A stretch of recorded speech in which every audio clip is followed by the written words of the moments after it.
North Dakota is booming, but this rapid growth has created a critical challenge, a severe skills gap. Electricians are the state's fifth most needed occupation. This need is expected to rise with a predicted growth rate of 16%, which is higher than the national average. Professionals like Christy Wycombe felt that shortage firsthand during her time as an electrician. There was a lot of overtime that we put in. Meeting those project deadlines with a shortage of workers is difficult because that work doubles, even triples. Solving this need will take strategic, collaborative action.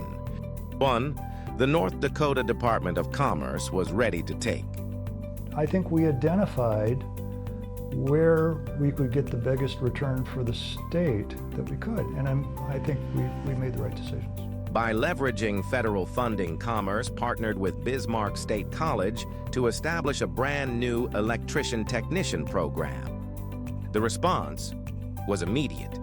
With zero advertising, the program filled completely within one day. So our wait list for 2025, before we started this year, we filled within one day, and then we had a wait list that was longer than the 18 seats that we had available.